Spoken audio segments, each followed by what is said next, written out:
Hello दोस्तों, ज्ञान आश्रम में आप लोग का स्वागत है। एक ऐसा प्लेटफॉर्म जहां पर टॉपर्स खरीदे नहीं बल्कि बनाए जाते हैं।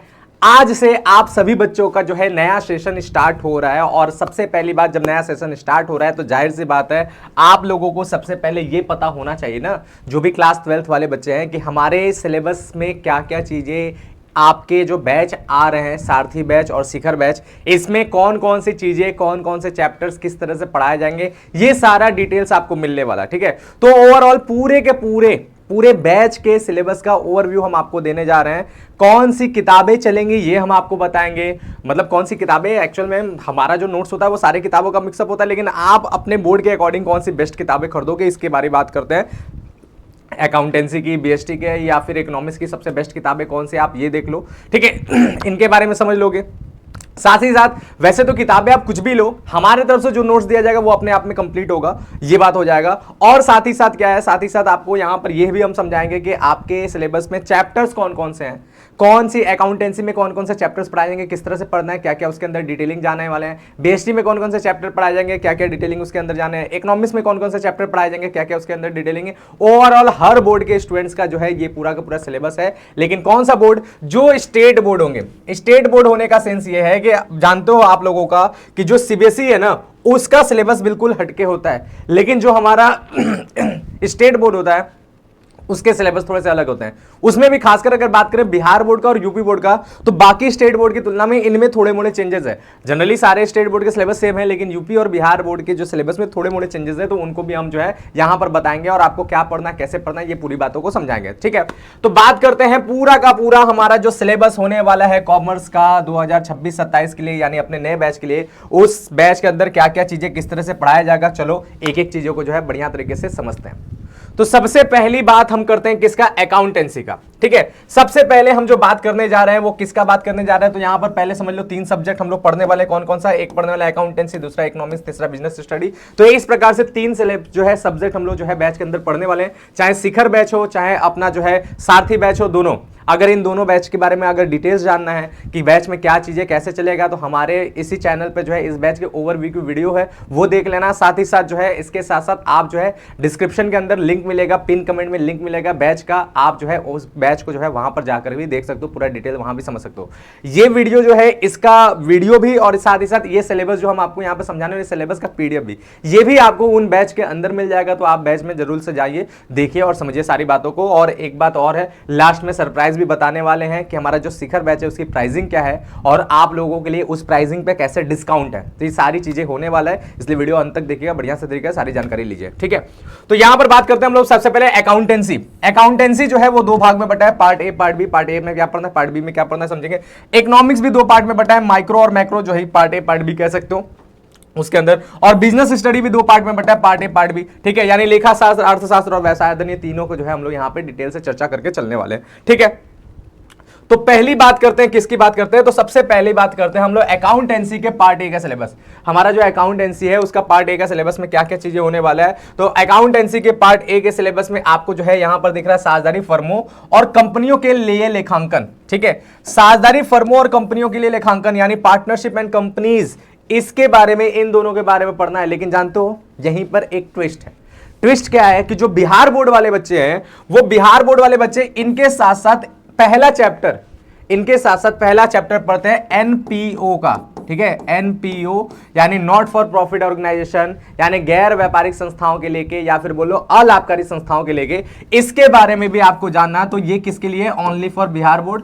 तो बिहार बोर्ड के बच्चों के लिए जो है ये चैप्टर एक एक्स्ट्रा में आपको जो है देखना है, अच्छा से आपको ये पढ़ना है। ठीक है, हमारे जो है बैच के अंदर ये चैप्टर भी पढ़ाया जाएगा। ठीक है, तो बिहार बोर्ड का कोई बच्चा है तो वो भी बैच को आराम से जुड़ सकता है, ले सकता है, देख सकता है। ठीक है, धन्यवाद। चलो इसके बाद अगर हम लोग बात करें तो सबसे पहले अब एनपीओ पूरा एक चैप्टर आपको पढ़ना बिहार बोर्ड वालों के लिए। तो यहां से जब हम सिलेबस का तोड़ेंगे, सिलेबस को चैप्टर वाइज बताएंगे, तो हम कहां से, साझेदारी से बताने जा रहे हैं, जो सारे बोर्ड में जैसे आते हैं। ठीक है, बिहार बोर्ड में एक एक्स्ट्रा एनपीओ है, बस ये बात याद रखना।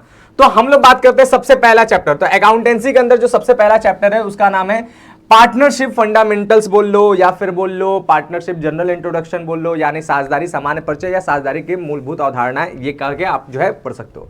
क्या क्या इसके अंदर पढ़ना है, तो इसके अंदर बहुत सी चीजें पढ़ना है, लेकिन जनरली अगर बात करें तो ये सब मुख्य मुख्य चीजें हैं। जैसे साझेदारी का अर्थ परिभाषा देखना है, साझेदारी विलेख का अर्थ परिभाषा, उसमें लिखी जाने वाली बातें जो है, लाभ हानि नियोजन खाता जो है कैसे बनता है, जिसको हम लोग profit and loss appropriation account बोलते हैं, वो कैसे बनता है, ठीक है। और उसके साथ साथ जो है हमारा पूंजी एवं चालू खाता कैसे बनता है, ये सारे के सारी चीजों को हम लोग को इस चैप्टर में डिटेल से देखना है। इसके अलावा पूंजी पर ब्याज, आहरण पर ब्याज, और उसके साथ साथ जो न्यूनतम लाभ की गारंटी और पास्ट एडजस्टमेंट जैसे टॉपिक्स भी इस चैप्टर के अंदर पढ़ाए जाएंगे। डिटेल से सारी चीजों को समझना है। दूसरी चैप्टर की अगर बात किया तो दूसरा चैप्टर में आपको क्या मिलने वाला है, तो दूसरा चैप्टर में चेंज इन पीएसआर यानी लाभ विभाजन अनुपात में परिवर्तन करके, ये दूसरा चैप्टर होगा। और इसी चैप्टर से स्टार्ट होता है रिकंस्ट्रक्शन ऑफ फर्म, ठीक है। इसी चैप्टर से स्टार्ट होता है रिकंस्ट्रक्शन ऑफ फर्म। रिकंस्ट्रक्शन या रिकॉन्स्टिट्यूशन दोनों नाम से बोला जाता है, ठीक है।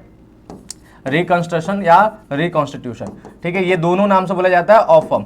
यानी अगर हिंदी में बोला जाए तो साझेदारी फर्म का पुनर्गठन, ठीक है। साझेदारी फर्म का पुनर्गठन करके यहां से स्टार्ट होता है। और इस जगह पे साझेदारी फर्म के पुनर्गठन में जो सबसे फर्स्ट चैप्टर है वो है हमारा क्या, चेंज इन पीएसआर, यानी हमारा क्या है, change in profit sharing ratio, यानी लाभ विभाजन अनुपात में परिवर्तन। लेकिन किसमें, कौन से, जो विद्यमान साझेदार हैं, यानी पूरा चैप्टर का नाम है विद्यमान साझेदारों के लाभ विभाजन अनुपात में परिवर्तन, या फिर बोलते हैं change in PSR among existing partner करके इस चैप्टर का नाम है। तो इस चैप्टर को हम लोग पढ़ेंगे। और ये चैप्टर देखा जाए तो रिकंस्ट्रक्शन का बेस है, और इसी चैप्टर पे बेस्ड है अपना ये चैप्टर तो है ही। इसके बाद हमारा एडमिशन आता है वो चैप्टर भी, फिर रिटायरमेंट और डेथ, यहां तक पूरा का पूरा रिकंस्ट्रक्शन ऑफ फर्म चलता है। इसलिए ये चैप्टर उसके बेस बनते हैं, बहुत इंपॉर्टेंट चैप्टर बनता है। और कहीं की किताब में इस चैप्टर से पहले गुडविल होता है, जैसे हम भी पढ़ाते हैं तो इससे पहले एक गुडविल चैप्टर भी पढ़ाते हैं, वो इसी के अंदर आता है, लेकिन हम उसको सेपरेट करके पढ़ाते हैं ताकि एक सेपरेट चैप्टर में गुडविल के बारे में पूरा अच्छे तरीके से समझ लो। तो इस तरह से पढ़ाने में थोड़ा सा अच्छा फील होता है और बच्चों को ज्यादा अच्छे से समझ में आता है। वरना ये गुडविल भी इसी चैप्टर का पार्ट होता है, बहुत सी किताबों में इसी चैप्टर के अंदर गुडविल दिया है, ठीक है। तो क्या क्या पढ़ना है आपको, पुनर्मूल्यांकन खाता के बारे में इसमें जानना है, त्याग अनुपात, लाभ अनुपात के बारे में जानना है, लाभ प्राप्ति अनुपात भी बोलते हैं गेनिंग रेशियो, ठीक है, इसके बारे में जानना है। फिर उसके बाद सद्भावना यानी ख्याति, ख्याति का जो है लेखांकन समायोजन, और उसके बारे में डिटेल इसमें आपको जानना है। और साथ ही साथ जो है संचय वितरण, इन सब के बारे में जानना है, पूंजी का समायोजन जानना है, कृत्रिम संपत्तियों का अपलेखन जानना है, ऐसे करके बहुत से और डिटेलिंग करके आपको इस चैप्टर में चीजें पढ़ना है, ठीक है। तो चैप्टर नाम दिमाग में रखिएगा तो इस चैप्टर चलेगा। फिर इसके बाद हमारा जो अगला चैप्टर होता है अकाउंटेंसी के सिलेबस में जो है वो एडमिशन ऑफ पार्टनर यानी साझेदार का प्रवेश, रिकंस्ट्रक्शन ऑफ फर्म का ही दूसरा चैप्टर है, ठीक है। तो ये हम लोग को पढ़ना है। यहां पर जो है साझेदारी में एक नया साझेदार आएगा, ठीक है। आपने क्लास 11 तक जो भी पढ़ा उसमें साझेदारी कंपनी नहीं पढ़ा, वहां पे केवल एकाकी व्यापार तक रह गया कि एक आदमी ही बिजनेस का मालिक होता था। यहां क्लास 12 में आते ही आपको साझेदारी और कंपनी के बारे में पढ़ना है, यानी एक से ज्यादा लोग बिजनेस चला रहे हैं साझेदारी में, ठीक है। तो साझेदारी में जब कोई नया व्यक्ति आता है तो उसके लिए भी लेखांकन हम लोग को सीखना है कि नया साझेदार का मतलब क्या होता है, ठीक है। उसका सब जब प्रवेश होता है तो अनुपात कैसे निकलता है, यानी नया अनुपात, त्याग अनुपात, ये सब की गणना कैसे होती है, ख्याति का मूल्यांकन, ख्याति का लेखांकन कैसे होता है, ठीक है। उसके बाद पुनर्मूल्यांकन खाता कैसे बनता है, पूंजी समायोजन कैसे होता है, इस प्रकार के इसमें जो है बहुत इंपॉर्टेंट जो है सारे के सारे डिटेल्स पढ़ना है। और सभी बोर्ड में ये चैप्टर मोस्ट इंपॉर्टेंट चैप्टर की श्रेणी में आता है, ठीक है। चलो नेक्स्ट बात, नेक्स्ट अगर अगला चैप्टर बोला जाए तो retirement and death of partner. तो हमारा अब जैसे एक साझेदार प्रवेश करता है उसी तरह साझेदार फर्म छोड़कर जाता भी है, या तो ऐसे छोड़ के चला जाए जीवित, या तो उसकी मृत्यु हो जाती है, तब हमारा जो है उसको हम लोग इस चैप्टर के अंदर पढ़ते हैं। इसमें हम लोग रिटायरिंग पार्टनर के बारे में समझेंगे कि उसकी लेखांकन समस्याएं क्या क्या, वो जाता है तो डेथ पार्टनर जब होता है तो लेखांकन समस्याएं क्या क्या ये जानेंगे।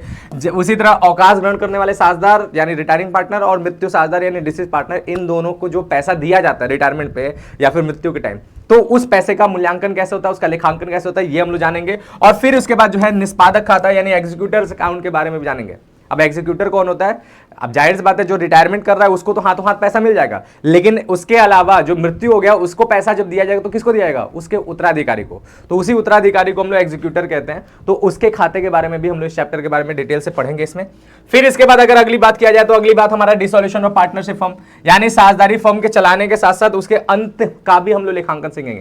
यानी एक चलता फिरता बिजनेस, साझेदारी बिजनेस अगर बंद हो जाएगा तो बंद होते समय किस प्रकार से लेखांकन मेंटेन होगा, इस चैप्टर में उसके बारे में जानना है। वेतन के प्रकार, वेतन खाता, परिसंपत्तियों का प्राप्ति और दायित्वों का, जब भी वेतन होगा तो वेतन कैसे होता है, क्या होता है, उसका अर्थ वगैरह, वेतन खाता डिसोल्यूशन में कौन कौन से अकाउंट्स बनते हैं उसके बारे में समझेंगे। और उसके साथ साथ जो है परिसंपत्तियां यानी संपत्तियों से पैसा वसूल किया जाएगा, जाहिर सी बात है बिजनेस बंद हो रहा है तो संपत्तियां बेची जाएंगी, दायित्वों का भुगतान होगा। तो ये सब कुछ आप इस चैप्टर में डिटेल से समझने वाले हैं। बहुत कुछ और भी रहता है लेकिन ये मुख्य चीजें इस चैप्टर में आपको देखना है। फिर इसके बाद आ जाता है कंपनी के, ठीक है। और कंपनी के अंदर जो सबसे पहला जो चैप्टर है वो है कंपनी अकाउंट्स शेयर।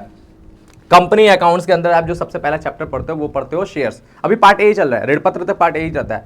तो शेयर्स में यानी अंश में, इसमें अंशों से रिलेटेड आप सारा का सारा लेखांकन वगैरह सब व्यवहार समझोगे। जैसे क्या है कि अंश कितने प्रकार, तो अंश के बारे में जो थ्योरी है वो सारी चीजें पढ़ोगे। अंशों का निर्गमन किस किस प्रकार से होता है, उसके लिए क्या क्या लिखे होता है, ये सारी चीजें समझोगे। उसी तरह अंशों का हरण होता है, फिर उसका पुनर्निर्गमन होता है, तो उसके बारे में आप सारा का सारा लेखांकन, सारा डिटेल इस चैप्टर में आप पढ़ोगे। जैसे अंश के बारे में पढ़ते हो, फिर इसी तरह कंपनी अकाउंट्स में हमारा जो अगला चैप्टर होता है वो होता है डिवेंचर्स का, कंपनी अकाउंट डिवेंचर या ऋणपत्र का चैप्टर। इस चैप्टर के अंदर आपको ऋणपत्र से रिलेटेड सारे लेखांकन पढ़ने हैं। जैसे उसमें अंश के बारे में, इसमें ऋणपत्र के बारे में, तो ऋणपत्रों के प्रकार समझोगे, उसकी थ्योरी से रिलेटेड, उसके निर्गमन के बारे में सारा चीज समझोगे, और ऋणपत्रों का जो शोधन होता है उसके बारे में आप जानोगे। शोधन की जनरल एंट्री नहीं सीखोगे क्योंकि वो सिलेबस का पार्ट नहीं है, ठीक है। तो ये सारी चीजें आप पढ़ोगे। फिर इसके बाद नेक्स्ट अगर बात किया जाए तो नेक्स्ट हमारा आ जाता है यहां से अकाउंटेंसी का पार्ट बी। ऋणपत्र जैसे ही खत्म हुआ, पार्ट ए खत्म हो गया, और पार्ट ए जैसे ही खत्म हो गया, समझ लो आपके पूरे के पूरे अकाउंटेंसी के सिलेबस का आप 70% तक हिस्सा कवर कर लिए जैसे ही पार्ट ए कंप्लीट हो गया। इसीलिए कहते हैं अकाउंटेंसी में पार्ट ए मोस्ट से मोस्ट इंपॉर्टेंट है, बहुत इंपॉर्टेंट है भाई, ठीक है। और पार्ट बी जो है पास कराने के लिए आपका जो है हाथ थाम लेता है। इजी होता है, रिटर्न चीज इसमें ज्यादा है, तो ये पास कराने में बच्चों का हाथ थाम लेता है। जो बच्चा इसको भी अच्छे से समझ लेगा, पास आराम से हो जाता है, ठीक है। लेकिन भाई हमको क्या करना है, हम लोग को तो 95 प्लस जाना है, हम लोग को 100 में से 100 लाना है। तो भाई हम आपकी जो है 100 मार्क्स की नहीं, बल्कि जो है अथवा करके क्वेश्चन आता है ना, तो इस प्रकार से बोलो हम 140 मार्क्स, 200 मार्क्स, 150 मार्क्स, इसकी तैयारी हम करा देंगे, ठीक है। यानी कहने का मतलब है कि हम पूरा आपको तैयारी करा देंगे। आपको चुनना रहेगा कि आप कौन सा क्वेश्चन सॉल्व करके आओ, ऐसा करके पेपर में ऐसा कोई क्वेश्चन ना हो जो आपको ना आए, इस प्रकार से तैयारी कराई जाएगी। तो अकाउंटेंसी पार्ट बी में अगर बात किया जाए तो हमारा इसके अंदर जो सबसे पहला चैप्टर है वो क्या है, मतलब इसके अंदर जो पढ़ना है हम लोगों को, इसके अंदर जो हम लोगों को पढ़ना है उसे हम लोग कहते हैं वित्तीय विवरण विश्लेषण। ये हमारा पार्ट बी में आता है, यानी फाइनेंशियल स्टेटमेंट एनालिसिस। इसी को शॉर्टकट में FSA कहा जाता है, ठीक है। FSA के बारे में पढ़ना है। पार्ट ए में हम लोगों ने पार्टनरशिप और कंपनी देखा, पार्ट बी में हम लोग क्या करेंगे, FSA यानी फाइनेंशियल स्टेटमेंट एनालिसिस पढ़ेंगे। आपने क्लास 11 में भी कहां तक पढ़ा था, फाइनल अकाउंट तक, है ना बात, यानी फाइनेंशियल स्टेटमेंट तक। ट्रेडिंग अकाउंट, PL और बैलेंस शीट पढ़कर छोड़ दिया था। उसके बाद का लेखांकन आपने नहीं सीखा था। तो उसके बाद ही होता है एनालिसिस एंड इंटरप्रिटेशन। तो ये वाला चैप्टर उसी के ऊपर बात कर रहा है, लेकिन ये पूरा पॉइंट ऑफ व्यू, इसका पूरा नजरिया इसका क्या रहेगा, कंपनी का रहेगा। तो कंपनी में फाइनेंशियल स्टेटमेंट जब बनता है, उसका एनालिसिस कैसा है, उसका इंटरप्रिटेशन कैसे होता है, इस चैप्टर में हम लोग, मतलब इस पार्ट में हम लोग यही सारी चीजें सीखते हैं, ठीक है। इसके अंदर अगर हम लोग बात करें तो सबसे पहला इसके अंदर हम लोग चैप्टर जो पढ़ते हैं उसमें हम लोग पढ़ते हैं क्या, फाइनेंशियल स्टेटमेंट्स यानी वित्तीय विवरण। क्लास 11 की तरह नहीं कि ट्रेडिंग, PL और प्रॉफिट एंड लॉस अकाउंट जो है ये सारी की सारी, मतलब profit and loss account, balance sheet, ये सारी की सारी चीजें बने, ऐसा नहीं। इसमें बल्कि वित्तीय विवरण अलग तरीके से बनता है, तो उसी का हम लोग यहाँ पे डिटेल पढ़ेंगे। जैसे इसमें आय विवरण बनता है, इसमें जो है स्थिति विवरण बनता है, और ये सब बनाने के जो है उद्देश्य और सीमाएं क्या होने, यानी उससे रिलेटेड थ्योरी। इस चैप्टर में हम लोगों को मेनली थ्योरी लगाना है, न्यूमेरिकल्स नहीं करने। इसके न्यूमेरिकल्स बहुत हार्ड भी होते हैं, नहीं भी करने हैं। सिलेबस में तो वैसे होता नहीं है, लेकिन कुछ बोर्ड में पूछ देता है, जैसे यूपी बोर्ड में बाई चांस पूछ सकता है, बहुत कम चांसेस, 10 से 15%, 20% चांसेस पूछेगा भी, तो क्या करना है, ज्यादातर फॉर्मेट पूछने के चांसेस होते हैं या नहीं पूछा जाता है, ठीक है। तो ये बात है, इसके न्यूमेरिकल्स पे प्रैक्टिस नहीं करने, बस फॉर्मेट पे प्रैक्टिस करने हैं। नेक्स्ट हमारा जो चैप्टर होता है वो होता है tools of financial statement analysis, जो है या फिर बोलो टूल्स ऑफ फाइनेंशियल एनालिसिस, वित्तीय विवरण विश्लेषण के जो है उपकरण। एक्चुअल में ये एक सेकंड चैप्टर है वित्तीय विवरण विश्लेषण के ऊपर, पूरा का पूरा। इसमें वित्तीय विवरण विश्लेषण का सारा थ्योरी आप समझोगे, साथ ही साथ उसमें जो मेनली टूल्स हैं, उन 2 टूल्स के बारे में इसमें डिटेल से अध्ययन करोगे। वो टूल्स हैं, पहला है तुलनात्मक विवरण, जिसको कंपैरेटिव स्टेटमेंट कहते हैं, फिर सामान्य आकार के विवरण यानी कॉमन साइज स्टेटमेंट। इन दोनों का जो है आप न्यूमेरिकल्स लगाते हुए सीखोगे। जनरली स्टेट बोर्ड में ये भी नहीं पूछा जाता है, ये भी सिलेबस का पार्ट नहीं है, लेकिन हम पढ़ाते चलते हैं, क्योंकि हम क्या कहते हैं, हम बार बार बोलते हैं कि हम बोर्ड के में आपको हाईएस्ट मार्क्स दिलाएंगे तो दिलाएंगे, लेकिन साथ ही साथ बोर्ड की पढ़ाते हुए ही इतना डिटेल से सारी बातें पढ़ा दिया जाएगा, ताकि आप CUET में भी, जो CET जैसे एग्जाम होते हैं, वहां भी आप जो है बेहतर तरीके से अपना जो है अकाउंटेंसी कर पाओ, और वहां के एग्जाम में भी आप पूरे के पूरे अकाउंटेंसी में जो है जबरदस्त हो जाओ। इन फ्यूचर लाइफ में कभी भी इस तरह के टॉपिक्स हो तो आपके दिमाग में ये ना आए कि सर ने 12th में था लेकिन नहीं पढ़ाया, ऐसा नहीं, सब कुछ पढ़ाएंगे, डिटेल से पढ़ाएंगे एकदम अच्छे तरीके से, ठीक है। चलो नेक्स्ट बात, और बताते भी चलेंगे कि एग्जाम में क्या इंपॉर्टेंट नहीं है, ये सारी चीजें, ठीक है। चलो नेक्स्ट बात क्या है, नेक्स्ट हमारा आता है अकाउंटिंग रेशियोज, ठीक है। फिर हमारा आता है लेखांकन अनुपात, हमारा जो ये अगला चैप्टर, और इसमें हम लोग जो है पूरा का पूरा जो हम लोग फाइनेंशियल स्टेटमेंट बनाते हैं, उन्हीं को एनालिसिस करने के बहुत से रेशियोज निकलते हैं, वो सारे रेशियोज निकालना इस चैप्टर में हम लोग सीखते हैं। और रेशियो को अगर हम लोग वर्गीकृत करते हैं तो 4 वर्गों में बढ़ता है, तरलता अनुपात, शोधन क्षमता अनुपात, लाभप्रदता अनुपात और क्रियाशीलता अनुपात। इन सभी के अनुपातों को हम लोग डिटेल से बनाना सीखेंगे। यहाँ पे कुछ एग्जाम्पल्स दिए हैं कि इसमें कौन कौन से अनुपात आते हैं, लेकिन इसमें जो है टोटल कम से कम 12 से 14 अनुपात आपको मोस्ट इंपॉर्टेंट है, जिसपे आपको बढ़िया से न्यूमेरिकल्स लगाने अच्छे तरीके से पढ़ना है। तो ये सारा का सारा हो गया। और फिर फिर अकाउंटेंसी का सबसे आखिरी चैप्टर जिसका नाम है कैश फ्लो स्टेटमेंट यानी रोकड़ प्रवाह विवरण, ये अकाउंटेंसी का सबसे आखिरी चैप्टर है और इसको हम लोग डिटेल से पढ़ते हैं और यहां पर हम लोग परिचालन क्रियाओं से रोकड़ प्रवाह, निवेश क्रियाओं से रोकड़ प्रवाह, वित्तीय क्रियाओं से रोकड़ प्रवाह, इन सबको चीजों को देखते हैं और साथ ही साथ इसमें दो विधियां होता है, प्रत्यक्ष और अप्रत्यक्ष विधि। ये होता है परिचालन क्रियाओं से लिए, तो इसमें दो विधियां होता है, इन दोनों विधियों को भी हम लोग डिटेल से जानेंगे। स्टेट बोर्ड में दोनों विधियां पढ़ना होता है, खासकर यूपी बोर्ड की बात किया जाए तो प्रत्यक्ष और अप्रत्यक्ष दोनों विधियां पढ़ना है। जनरली ज्यादातर पूछा जाता है अप्रत्यक्ष विधि, लेकिन प्रत्यक्ष विधि भी बाई चांस आ सकता है, ठीक है। अदर जगहों पे पढ़ोगे तो प्रत्यक्ष विधि पढ़ाएंगे भी नहीं। क्यों नहीं पढ़ाएंगे? क्योंकि ज्यादातर लोग ये सीबीएसई से जो बिलोंग करेंगे या फिर जो इसको जो है सीबीएसई में पढ़ेंगे, क्योंकि पहले स्टेट बोर्ड में ये सब था भी नहीं। तो बाकी अदर किताबों में देखो तो बहुत सी किताबों में प्रत्यक्ष विधि दिया भी नहीं रहेगा, तो इसीलिए वो पढ़ाते भी नहीं, उनको पता भी नहीं। लेकिन जनरली आप जान लेना कि यूपी बोर्ड में या फिर इसी तरह के जो और बोर्ड्स हैं उनमें जो है प्रत्यक्ष विधि भी पूछा जाता है। यूपी बोर्ड में, राजस्थान बोर्ड में, इन सब जगहों पे प्रत्यक्ष विधि भी पूछा जा सकता है, इसलिए हम दोनों पढ़ाते हैं, ठीक है। हाँ, लेकिन ज्यादा इंपॉर्टेंट अप्रत्यक्ष विधि है। लाइफ में आगे चल के आपको अप्रत्यक्ष विधि देखना है। बीकॉम में कभी कभी डायरेक्ट मेथड भी आता है, ठीक है, तो वहां भी आपको डायरेक्ट मेथड भी आता है। तो ये सारी की सारी चीजें हम यहाँ पे डिटेल से सारा बात पढ़ाएंगे। डन है बात कंप्लीट। यहां पर इस तरह से अकाउंटेंसी का सिलेबस कंप्लीट होता है और जब ये सारे पढ़ लोगे तो अकाउंटेंसी पूरा तैयार। अब बात करते हैं अगले सब्जेक्ट का। अगला सब्जेक्ट हमारा है इकोनॉमिक्स।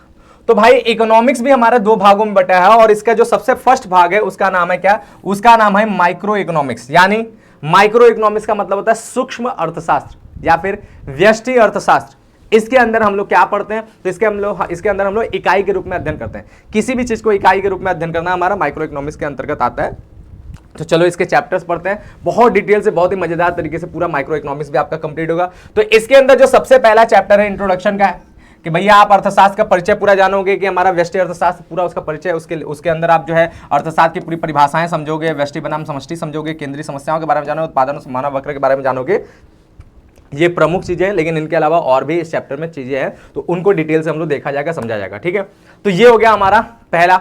दूसरी अगर बात करें तो दूसरा हमारा जो आता है दूसरा चैप्टर वो होता है कंज्यूमर बिहेवियर एंड डिमांड, यानी उपभोक्ता व्यवहार एवं मांग। ये हमारा दूसरा मोस्ट इंपॉर्टेंट चैप्टर है। माइक्रो इकोनॉमिक्स का सबसे इंपॉर्टेंट पार्ट ये है, सबसे ज्यादा क्वेश्चन इसी हिस्से से पूछा जाता है और इसमें कई ढेर सारे चैप्टर वाइज हम लोग पढ़ेंगे। ये यूनिट है, ठीक है, ये पहला यूनिट हो गया, ये दूसरा यूनिट हो गया और इस दूसरे यूनिट में हम लोग कई चैप्टर्स कवर करते हैं, कई चैप्टर्स है। पूरा एक एक चैप्टर्स में बहुत डिटेल से, बहुत विस्तृत तरीके से सारी बातें समझोगे। इसमें उपयोगिता विश्लेषण करना सीखोगे, सीमांत उपयोगिता ह्रास नियम से, उदासीनता वक्र विश्लेषण से सीखोगे और उसके साथ मांग का नियम एवं लोच, इसके बारे में आप डिटेल से अध्ययन करोगे, सब कुछ जानोगे। एक उपभोक्ता, उसकी मांग, यानी एक उपभोक्ता जो है वो कौन सा व्यवहार करता है, किस प्रकार से व्यवहार करता है, उसके पीछे कौन कौन से नियम लगते हैं और साथ ही साथ उसका जो मांग, उसकी जो शक्ति है, उस मांग के ऊपर कौन से नियम है और क्या क्या तरीके का मांग होता है, ये सब कुछ आप डिटेल से इस चैप्टर में जानोगे। मोस्ट इंपॉर्टेंट चैप्टर है आपका माइक्रो इकोनॉमिक्स का। इसके बाद जैसे ये चैप्टर है उसी तरह हमारा जैसे उपभोक्ता के बारे में जाने, उसी तरह उत्पादक के बारे में जानोगे। तो प्रोड्यूसर बिहेवियर एंड सप्लाई, जैसे उपभोक्ता का ताकत है मांग, उसी तरह प्रोड्यूसर यानी उत्पादक का ताकत है पूर्ति। तो इस चैप्टर के अंदर आप जो है उत्पादक का व्यवहार समझोगे, एक उत्पादक के तौर पे अपने आप को समझोगे कि आपके पास आप क्या क्या व्यवहार करते हो, किस तरह से आप उत्पादन के कार्यों को करते हो, उसमें कौन कौन से नियम कानून लगते हैं, वो सारी चीजें जानोगे। साथ ही साथ पूर्ति से रिलेटेड आपके सारे नियम कानून और सब डिटेल से आप पूर्ति को भी समझोगे, ठीक है। तो इसके अंदर जो है उत्पादन फलन, उत्पादन के नियम और जो है लागत विश्लेषण और पूर्ति का नियम हम लोग समझोगे। साथ ही साथ आय से रिलेटेड भी कुछ वर्ड यहाँ पे, मतलब जैसे यहाँ पे लागत विश्लेषण है, इस तरह आय का भी विश्लेषण आप इसमें जानोगे कि आय का वक्र किस तरह से काम करता है या आगम वक्र जो होता है उसका किस प्रकार से काम होता है। ये सारा चीज आप जो है प्रोड्यूसर बिहेवियर में समझोगे, उत्पादक व्यवहार में समझोगे, ठीक है।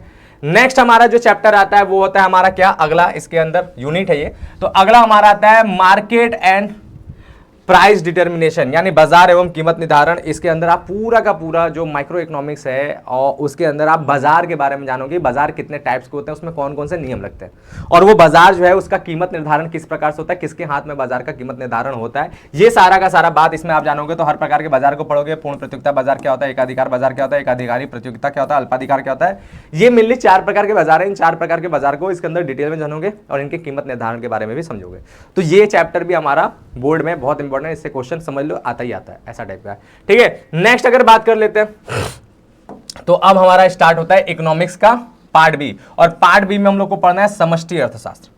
पार्ट बी में समष्टि अर्थशास्त्र बनना है। समष्टि को हम लोग बृहद अर्थशास्त्र भी कहते हैं। मैक्रो, यहां पर जो है चीजों को हम लोग पूरे देश के रूप में पढ़ते हैं, यानी पूरे भारतवर्ष के रूप में जब हम चीजों को पढ़ेंगे तो हमारा मैक्रो इकोनॉमिक्स के अंतर्गत आता है। यहां पर इकाई के रूप में नहीं बल्कि विस्तृत रूप में, बृहद रूप में चीजों को पढ़ा जाता है। ठीक है, तो इसमें इसीलिए सबसे पहला जो चैप्टर है और सबसे इंपॉर्टेंट चैप्टर है उसका नाम है नेशनल इनकम यानी राष्ट्रीय आय। मोस्ट इंपॉर्टेंट चैप्टर, हर बार ओपन क्वेश्चन इससे आना तय है, तो ये है और सबसे इंपॉर्टेंट भी इसमें का है। तो उसमें नेशनल इनकम में क्या पढ़ना है भाई, राष्ट्रीय आय की अवधारणाएं सारे पढ़ने हैं, जिसमें हमारा जो है जीडीपी, जीएनपी, एनएनपी जैसे चीजें आती हैं उन सबकी गणना समझना है। फिर मापन की, राष्ट्रीय आय मापने की जो भी विधियां, उन सारी विधियों के बारे में डिटेल से पढ़ना है और वास्तविक मौद्रिक जो है जीडीपी क्या होता है इनके बारे में समझना है। तो ओवरऑल कंप्लीट अध्ययन इसमें होगा।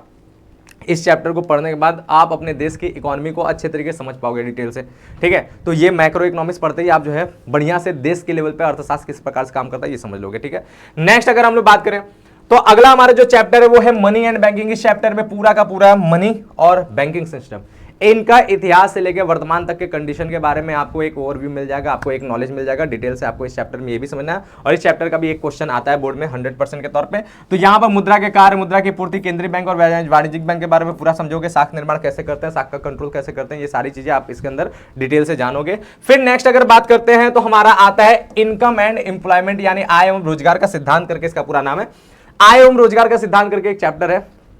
ये चैप्टर भी आपका जो है वैसे देखा जाए तो ये सब यूनिट वाइज है ना, तो यूनिट वाइज में इसमें कई ढेर सारे चैप्टर हैं, तो इसमें से कुछ महत्वपूर्ण टॉपिक होते हैं, यानी हर चैप्टर के जो है क्वेश्चंस मिलते हैं बोर्ड में। तो ये चैप्टर भी एक इंपॉर्टेंट चैप्टर की तरह होगा, जैसे हमारा नेशनल इनकम था उसी तरह ये भी इंपॉर्टेंट है। अब इसमें आपको क्या क्या देखना है, इसमें समग्र मान के बारे में जाना है, समग्र पूर्ति के बारे में जाना है, उपभोग फलन क्या होता है, बचत एवं निवेश क्या होता है और उन सबके गुणक जो होते हैं वो कैसे होते हैं। तो इस चैप्टर में आप ये समझोगे थोड़ा सा नॉलेज वाला तो है, प्रैक्टिकल भी है, तो दोनों टाइप का, जैसे राष्ट्रीय आय में उसमें भी प्रैक्टिकल, उसमें भी न्यूमेरिकल्स आ सकते हैं। यहाँ भी प्रैक्टिकल है लेकिन न्यूमेरिकल्स नहीं आता, लेकिन फॉर्मूलाज पूछे जाते हैं। तो ये चैप्टर भी बहुत प्रैक्टिकली समझने वाला चैप्टर है, तो बहुत मजेदार चैप्टर है, बहुत मजा आता है पढ़ा करके। ठीक है, तो ये बात जाना जाएगा। फिर इसके बाद हमारा अगला चैप्टर आता है जिसमें हम लोग गवर्नमेंट के बजट के बारे में जानते हैं। राष्ट्रीय बजट, सरकारी बजट इसका नाम ही है। इसमें बजट का उद्देश्य क्या है, राजस्व पूंजीगत प्राप्ति क्या होता है, घाटे की अवधारणा क्या होता है, राजकोषीय नीति क्या होता है, यानी बजट के बारे में सब कुछ जान लोगे। बजट कैसे बनता है, बजट कितने प्रकार का होता है, कौन सा प्रकार बनाने का क्या कारण होता है, सब चीज आप इसके अंदर जानोगे। ठीक है, बढ़िया से इसको पढ़ना है। नेक्स्ट अगर हमारा बात किया जाए तो अगला चैप्टर होता है जिसका नाम है बैलेंस ऑफ पेमेंट। एक क्वेश्चन पक्का आता है बैलेंस ऑफ पेमेंट का, यानी बीओपी का, भुगतान संतुलन इसको कहते हैं। तो भुगतान संतुलन की संरचना क्या होता है, चालू खाता, पूंजी खाता क्या होता है, विदेशी विनिमय दर क्या होता है, भुगतान संतुलन में असंतुलन किस कारण से होता है, उसके निवारण कैसे होता है, ये सब कुछ के बारे में आप जो है इस चैप्टर के अंदर जानोगे। बहुत अच्छा चैप्टर है, तो ये भी एक बहुत इंपॉर्टेंट चैप्टर के तौर पर होता है। और फिर हमारा जो है यहाँ पर जैसे ही होता है हमारा इकोनॉमिक्स हो जाता है कंप्लीट। अब आ जाते हैं हम लोग किसके अंदर, तो अब आ जाते हैं हम लोग बिजनेस स्टडी के अंदर। हमारा जो बिजनेस स्टडी है अगला तीसरा सब्जेक्ट जो हम पढ़ाने वाले हैं, अकाउंटेंसी समझ में आ गया, इकोनॉमिक्स समझ में आ गया, अब आता है बिजनेस स्टडी। ठीक है, सिलेबस चाहिए, नोट्स चाहिए, वीडियो चाहिए, तो वीडियो तो आपको यूट्यूब पे देखने को मिल ही रहा है। साथ ही साथ आप जो है हमारे बैच को भी ज्वाइन कर सकते हो। शिखर बैच हुआ और अपना जो है कौन सा बैच हुआ, सारथी बैच हुआ। इन दोनों बैच के अंदर जो है आपको ये वीडियोस भी मिलने वाले हैं। ठीक है, तो वहां भी जाओगे और ये पीडीएफ भी वहां पे आपको मिलने वाला है, तो वहां पे आप जाकर के इसको देख सकते हो। सारथी बैच फ्री है, तो सारे बच्चे उसमें जरूर जुड़ जाना और बाकी लोगों को भी शेयर कर देना ताकि वो लोग भी जुड़ जाएं। बैच के बारे में बाकी बच्चों को भी बता देना, लिंक्स वगैरह शेयर कर देना, वीडियो लिंक वगैरह शेयर कर देना। ठीक है, साथ ही साथ आप जो है शिखर बैच में जिन बच्चों को जोड़ना है, सारे चैप्टर को डिटेल से एकदम चैप्टर वाइज अच्छे से पढ़ना है, तो बच्चे शिखर बैच को भी ज्वाइन कर सकते हैं। शिखर बैच पेड बैच है लेकिन उसके ऊपर एक भारी डिस्काउंट चल रहा है। क्या तरीका है, कैसे अपनाना है, तो ये हम लास्ट में बात करेंगे। ठीक है, बात करते हैं हम लोग अगला हमारा जो सिलेबस है वो बीएसटी का है। बीएसटी भी दो भागों में बटा है ना बात। तो इसके अंदर जो सबसे पहला पार्ट है, यानी पार्ट है, उसके अंदर हम लोग प्रबंध के सिद्धांत और प्रबंध के कार्यों को पूरा पढ़ते हैं। यानी इस पार्ट के अंदर हम लोग प्रबंध को पूरा समझते हैं, शुरू से लेकर के अंत तक, अर्थ से लेकर के उसके पूरे कार्यों का डिटेल्स जो है, अवधारणा, सब कुछ इसके अंदर हम लोग जान लेते हैं। ठीक है, और हर कार्य पे एक एक चैप्टर है, तो सोचो कितना डिटेल मिलेगा। तो इसके अंदर जो सबसे पहला चैप्टर होता है बीएसटी के पहले पार्ट के अंदर, उसका नाम है प्रबंध की प्रकृति एवं महत्व। ठीक है, इसमें हम लोग प्रबंध से रिलेटेड जो बेसिक थ्योरी है वो सारा समझते हैं। ठीक है, यानी प्रबंध की परिभाषा, विशेषताएं समझेंगे, प्रबंध के उद्देश्य समझेंगे, प्रबंध का महत्व समझेंगे, प्रबंध के स्तर समझेंगे, ये सारी की सारी चीजें हम लोग इसके अंदर समझते हैं। और दूसरा जो चैप्टर होता है यहाँ पर होता है प्रबंध के सिद्धांत, और इस चैप्टर में हम लोग प्रबंध के सारे सिद्धांतों को विस्तृत रूप से समझते हैं। दो प्रकार के मेन सिद्धांत है, एक हमारा फ्योल का 14 सिद्धांत है, उसको हम लोग पूरा अच्छे से समझते हैं, और दूसरा टेलर का वैज्ञानिक प्रबंध का सिद्धांत है, उसको हम लोग अच्छे तरीके से समझते हैं, और इनसे रिलेटेड जो थ्योरी है, टेक्निक है, वो सारे के सारे डिटेल्स हम लोग इसमें जानते हैं। फिर इसके बाद हमारा एक चैप्टर होता है जिसका नाम है व्यावसायिक वातावरण।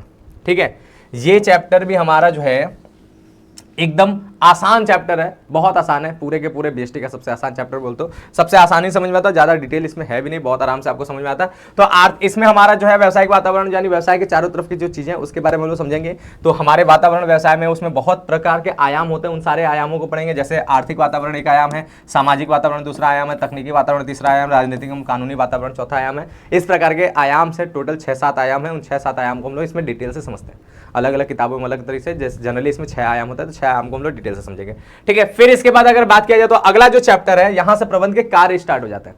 तो प्रबंध का जो सबसे पहला कार्य वाला चैप्टर है उसका नाम है नियोजन। तो अगला चैप्टर में नियोजन, इसमें नियोजन के बारे में टोटल हर बातें जानेंगे, हर चैप्टर में उस कार्य का हर चीज जानेंगे। उस कार्य का अर्थ क्या है, उसकी प्रक्रिया क्या है, उसका उद्देश्य क्या है, उसकी विशेषता क्या है, उसका पॉजिटिव पॉइंट, उसका नेगेटिव पॉइंट, ठीक है, उसकी तकनीक, उसके प्रकार, सब कुछ जानोगे, ठीक है। तो इस चैप्टर में आप नियोजन के बारे में सब जानोगे, जैसे अर्थ, उद्देश्य, प्रक्रिया, ये सारी बातें जानेंगे, ठीक है। अगला चैप्टर हमारा जो है संगठन है, जो हमारा प्रबंध का दूसरा कार्य है। इसके अंदर भी आप संगठन के बारे में सब कुछ जानोगे, संगठन संरचना, कार्यात्मक प्रभागी संरचना, औपचारिक और अनौपचारिक संगठन और प्रत्यायोजन और विकेंद्रीकरण, इसके बारे में आप जानोगे। फिर अगला जो चैप्टर है उसका नाम है हमारा नियुक्तिकरण, जो प्रबंध का तीसरा कार्य है। इसके अंदर आप भर्ती एवं चयन, प्रशिक्षण एवं विकास ये जानोगे। फिर मतलब ऐसे हम 2-2 पॉइंट्स लिखे हैं, लेकिन पूरा डिटेल से जानोगे, बड़े बड़े चैप्टर्स हैं ये सब, ठीक है ना। तो बहुत अच्छे से आपको पूरे डिटेल से इसको पढ़ना है, बस हमें एक की पॉइंट बता रहे कि ये सारी मेनली चीजें आपको देखना है। फिर इसके बाद यहाँ पर डायरेक्टिंग है हमारा अगला जो है प्रबंध का कार्य, चौथा कार्य, जिसको निर्देशन कहते हैं। इसके अंदर आप पर्यवेक्षण, प्रेरणा, नेतृत्व, संचार, इनके बारे में बहुत विस्तृत जो है अध्ययन करने वाले हो, सारी बातों को जानने वाले हो। और फिर सबसे लास्ट चैप्टर प्रबंध का कार्य में है कंट्रोलिंग, ये प्रबंध का 5वां काम है। इसमें कंट्रोलिंग यानी नियंत्रण को लेकर के सब कुछ जानोगे, वही अर्थ, प्रकार, उद्देश्य, महत्व, सीमाएं, सारा का सारा जो पॉजिटिव नेगेटिव ये सब बातों के साथ साथ तकनीक और प्रकार से सब आप जानोगे। तो ये हमारा नियंत्रण हो गया। यहां पे हमारा बीएसटी का पार्ट 1 कंप्लीट। अब बीएसटी का पार्ट बी स्टार्ट होता है, ठीक है। तो बीएसटी के पार्ट बी में जो है हमारा जो सबसे पहला, इसमें हम लोग क्या पढ़ते हैं पार्ट बी में, तो पार्ट बी के अंदर जो हम लोग को बीएसटी के अंदर पढ़ा जाता है वो पढ़ा जाता है व्यावसायिक वित्त एवं विपणन। इसके अंदर मेनली हम लोग को व्यवसाय, बिजनेस, फाइनेंस के बारे में डिटेल से जानना आता है। बिजनेस का पैसा जो है वो किस प्रकार से आता है, किस प्रकार से जाता है, उसका पूरा स्ट्रक्चर हम लोग समझेंगे। और साथ ही साथ मार्केटिंग, विपणन जैसे अवधारणा को पूरा डिटेल से हम लोग इसमें अध्ययन करेंगे, ठीक है। इसके अंदर जो पहला चैप्टर है जिसका नाम है वित्तीय प्रबंध, कुछ किताबों में इस चैप्टर को व्यावसायिक वित्त नाम से भी दिया जाएगा। तो व्यावसायिक वित्त बोलो या वित्तीय प्रबंध, ठीक है, हम इसको लिख दे रहे हैं। कुछ किताबों में इस चैप्टर को व्यावसायिक वित्त नाम से भी दिया जाएगा, तो कंफ्यूज मत होना, ये भाई दोनों एक ही चैप्टर है। तो व्यावसायिक वित्त बोलो या वित्तीय प्रबंध बोलो, यानी बिजनेस फाइनेंस बोलो या फाइनेंशियल मैनेजमेंट बोलो, इस चैप्टर में हम लोग को इसी के बारे में जानना है, पूरा डिटेल से सब चीज समझना है। वित्तीय प्रबंध के बारे में, बिजनेस कैसे उसका मैनेजमेंट करता है, तो वित्तीय प्रबंध के उद्देश्य, वित्तीय निर्णय क्या होता है, पूंजी संरचना क्या होता है, स्थिर एवं कार्यशील पूंजी क्या होता है, फाइनेंस, बिजनेस फाइनेंस का A to Z अध्ययन इसमें हो जाएगा, ठीक है। आता कैसे है, कितना लेते हैं, कब लेते हैं, कैसे संरचना बनता है, किस पे क्या लागत लगता है, सब डिटेल आपको इस चैप्टर में बढ़िया से समझ में आता है। बड़ी प्रैक्टिकल और बहुत अच्छा चैप्टर है, ठीक है। धन्यवाद। नेक्स्ट हमारा जो अगला चैप्टर है जिसको हम लोग कहते हैं वित्तीय बाजार। अब ध्यान से समझने वाली बात यह है कि ये जो वित्तीय बाजार वाला चैप्टर है, ये चैप्टर यूपी बोर्ड वाले बच्चे, ध्यान रखना है, ये चैप्टर यूपी बोर्ड वाले बच्चे जो है उनके सिलेबस का पार्ट नहीं है।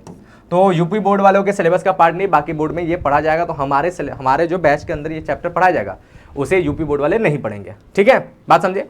तो वित्तीय बाजार क्या होगा, वित्तीय बाजार हमारा जो है इसके अंदर हम लोग जो है जो बिजनेस का फाइनेंस है वो कहाँ कौन कौन से बाजार में किस तरह से चलता है उसके बारे में अध्ययन करेंगे। तो इसके अंदर 2 मुख्य प्रकार होता है, मुद्रा बाजार और पूंजी बाजार। तो उन दोनों को डिटेल से समझेंगे। मुद्रा बाजार क्या होता है, पूंजी बाजार क्या होता है, प्राथमिक और द्वितीय बाजार क्या होता है, सेबी की भूमिका, इन सब के बारे में हम लोग जानेंगे, ठीक है, डन है। तो इसमें शेयर मार्केट के बारे में आप थोड़ा मोड़ा अध्ययन समझोगे, उसका इतिहास से जो है फंक्शन करने का तरीका, ये सारी चीजें आप इस चैप्टर में समझोगे। नेक्स्ट बात क्या है, नेक्स्ट हमारा जो चैप्टर है वो आता है विपणन, विपणन प्रबंधन, या बोलो विपणन करके मार्केटिंग करके चैप्टर था, बहुत इंपॉर्टेंट चैप्टर है। कभी कभी होता है कि इस चैप्टर से ढेर सारे क्वेश्चन आ जाए और कभी कभी होता है कि 1-2 क्वेश्चन आए, तो मतलब क्वेश्चन पक्का आता है, कभी कभी बहुत ज्यादा क्वेश्चन आ जाता है क्योंकि बहुत बड़ा और बहुत मस्त चैप्टर है, ठीक है। इससे आपको यहाँ पे तो काम करेगा, सीयूटी जैसे एग्जाम में भी ये चैप्टर इंपॉर्टेंट है और वित्तीय बाजार वाला भी सीयूटी एग्जाम में बहुत इंपॉर्टेंट होता है, ठीक है। तो इसमें अगर हम लोग बात करें तो विपणन क्या अवधारणाएं हैं इसको समझेंगे, विपणन मिश्रण क्या होता है पूरा अच्छे से समझेंगे, उत्पाद एवं मूल्य क्या होता है, स्थान एवं संवर्धन क्या होता है, ये हमारा 4 P's है ना, इन्हीं के डिटेल में। तो पहला P प्रोडक्ट है, दूसरा P प्राइस है, तीसरा P प्लेस है, चौथा P प्रमोशन है। इन सब के बारे में जो है आप बढ़िया तरीके से जानोगे, डिटेल से पूरा एक सब समझोगे, तो पूरा मार्केटिंग आपको समझ में आएगा। तो मार्केटिंग अच्छे तरीके से समझते हैं। और सबसे आखिरी जो चैप्टर होता है उसका नाम है उपभोक्ता संरक्षण। अब जाहिर सी बात है व्यापार होता है उपभोक्ताओं के लिए, तो भाई उपभोक्ता को भी कुछ ना कुछ अधिकार, कुछ ना कुछ उत्तरदायित्व, कुछ ना कुछ कर्तव्य हैं और उनके साथ धोखाधड़ी ना हो जाए इसके लिए कुछ लॉ बने हैं। तो उपभोक्ता उन लॉ का कैसे प्रयोग करेगा, अगर उनके साथ धोखाधड़ी होता है तो वो कहां शिकायत करेगा, क्या चीज करेगा, इसके बारे में आपको इस चैप्टर में डिटेल से चर्चा मिलेगा। तो उपभोक्ता के अधिकार क्या है, उपभोक्ता संरक्षण अधिनियम 2019 होता क्या है, उपभोक्ता फोरम क्या होता है, निवारण तंत्र कैसे है, किस प्रकार से काम होता है, अगर किसी को कोई धोखाधड़ी का शिकार होता है कोई उपभोक्ता तो किस प्रकार से वो अपना पेनाल्टी ले सकता है और क्या क्या उसको मिल सकता है, ये सब जानकारी इस चैप्टर में मिलेगा। तो ये चैप्टर भी आपका बोर्ड का मोस्ट इंपॉर्टेंट है, यकीन मानो 100% है कि एक क्वेश्चन आना ही आना है, ठीक है, बिलोंग में। तो इस तरह से हमारे जो है तीनों सब्जेक्ट के हम लोगों ने क्या समझे, तीनों सब्जेक्ट के हम लोगों ने डिटेल से जो है सिलेबस समझ लिया। अब बात करते हैं हम अपने बैच का।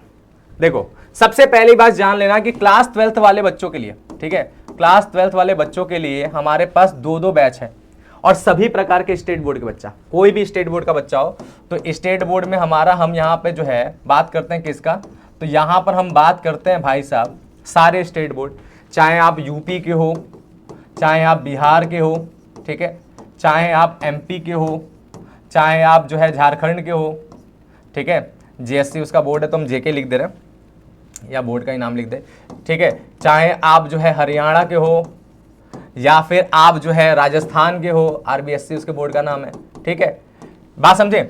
इसके अलावा अगर आप उत्तराखंड बोर्ड के हो, ठीक है, तो जहां भी हिंदी भाषी क्षेत्र के बच्चे हैं, हिंदी में पढ़ना चाहते हैं क्लास 12 के सिलेबस, उन सभी बोर्ड्स के सिलेबस को परख के, समझ के, जान के, अच्छे तरीके से समझने के बाद जाकर के हमने बैच को डिजाइन किया और बैच हमारे दो हैं। क्लास 12 के लिए हमारे पास जो है दो बैच है। पहला बैच है जिसका नाम है सारथी बैच, ये उन बच्चों के लिए है जिन्हें अपना जो है बहुत अच्छे तरीके से, ठीक है, अपना बहुत अच्छे तरीके से तैयारी करके, प्रैक्टिस करके, रिवाइज करके जाना है। तो ये मेनली रिवीजन का बैच है, इसमें वन शॉट के माध्यम से सारी चीजें पढ़ाई जाएंगी और पूरी तरह से फ्री बैच है। ये बैच यूट्यूब पे और ऐप पे दोनों जगह पे चलेगा। यूट्यूब पे पढ़ोगे तो जाहिर सी बात है एड्स वगैरह का प्रॉब्लम होता है और नोट्स नहीं मिलता, ठीक है, लेकिन ऐप के अंदर पढ़ोगे तो बिना एड्स के आपको सारी चीजें मिलेगा और साथ ही साथ नोट्स मिलेगा, ठीक है। तो ये बैच क्या है, ये बैच फ्री है। तो आपको इस बैच का अगर डिटेल चाहिए तो डिस्क्रिप्शन में जाओ, इसका लिंक है, डायरेक्ट क्लिक करो, बैच के अंदर आप जुड़ जाओगे। ये वीडियो भी वहां पे आपको मिलेगा और इसके नोट्स भी आपको वहां मिलेगा। दूसरा हमारा जो बैच है उसका नाम क्या है, उसका नाम है शिखर बैच, ठीक है। अब जो शिखर है उसमें क्या होने वाला है, शिखर के अंदर सारथी बोर्ड लिख दिया हमने, सारथी बैच, ठीक है। तो हमारा जो दूसरा बैच है जिसका नाम है शिखर बैच, और इस बैच में आपको क्या होने वाला है, तो इस बैच में ये एक पेड बैच है, ठीक है, ये एक पेड बैच है। इसमें पर डे जो है लाइव क्लासेस चलने वाली हैं, पर डे। डिटेल से इसका हम टाइम टेबल वगैरह सब शेयर करेंगे, इन बैच का भी हमने शेयर करना है। तो इसमें जो पेड बैच है इसमें आपको जो है पूरा का पूरा डिटेल में पर डे 2-3 क्लासेस करते हुए आपको जो है यहाँ पे लाइव क्लासेस मिलेंगे, सारे सब्जेक्ट के चैप्टर वाइज, यूनिट वाइज एकदम डिटेल में चीजें चलने वाला है। बहुत ढेर सारे न्यूमेरिकल्स, बहुत ढेर सारे प्रैक्टिस, ये सारी की सारी चीजें मिलने वाली है। जाहिर सी बात है पेड बैच है तो बहुत ज्यादा चीज मिलेगा। इसमें आपको लाइव क्लासेस, नोट्स की सुविधा बस है, बाकी चीजें इसमें नहीं है, लेकिन इसमें बाकी ओवरऑल सब कुछ है, ठीक है, सब कुछ है। यहां तक कि इस बैच के साथ इस बैच को भी इनरोल किया गया है, मतलब कि इस बैच को लेने पे ये बैच अपने आप उसके अंदर ज्वाइन हो जाएगा, ठीक है, तो कॉम्बो पैक मिल जाएगा। तो ये बात है। और इस बैच की प्राइस क्या है, तो इस बैच की प्राइस आपको मिलने वाला है 2199, लेकिन ये आपको प्राइस मिलने वाला है। लेकिन अभी अगर आप इस बैच के अंदर जुड़ते हो, ठीक है, आप अभी 15 मई से पहले तक अगर आप इस बैच में जुड़ते हो तो सारे के सारे बच्चों के लिए 500 रुपीज का जो है अर्ली एक्सेस का डिस्काउंट मिलेगा। तो जैसे बैच के परचेज वाले पेज पे जाओगे तो वहां पे अर्ली एक्सेस का एक कूपन कोड मिलेगा, उस कूपन कोड को आप जैसे ही लगाओगे तो 500 का डिस्काउंट मिल जाएगा। और इस वजह से जो प्राइस हो जाएगा वो कितना हो जाएगा, 1699, ठीक है, 500 गया तो कितना हो जाएगा, 1699 ना, 1699 जो है प्राइस हो जाएगा। 16×5=21 होता है, हाँ, 1699 इस बैच का प्राइस होगा। तो ये एक डिस्काउंट है। लेकिन दूसरा डिस्काउंट क्या है, दूसरा डिस्काउंट उन बच्चों के लिए जो किसी दूसरे बैच में पहले से ही इनरोल हो चुके हैं। बहुत से बच्चे होते हैं जो कहीं पर पढ़ते हैं फिर उनको अच्छा नहीं लगता, ठीक है, तो फिर वो दूसरे जगह के बैच लेते हैं, फिर वो तीसरे जगह के बैच लेते हैं और सभी जगह वो मेन पैसा दे करके बैच लेते हैं। लेकिन हम यूपी बोर्ड वाले, जो स्टेट बोर्ड वाले, जो अन्य बोर्ड के हमारे बच्चे हैं, उन सभी बच्चों के, खासकर वो बच्चे जो गांव के क्षेत्र से आते हैं या जो थोड़े से गरीब परिवार के क्षेत्र के होते हैं, तो उन बच्चों को ध्यान में रखते हुए हम इस बैच पे जो बच्चे पहले से किसी बैच में इनरोल हो चुके हैं, किसी बैच में पहले से जुड़ चुके हैं, कहीं का पेड बैच ले चुके हैं, उन सभी बच्चों के लिए जो है स्पेशल डिस्काउंट कूपन बना के रखे हुए हैं, ठीक है।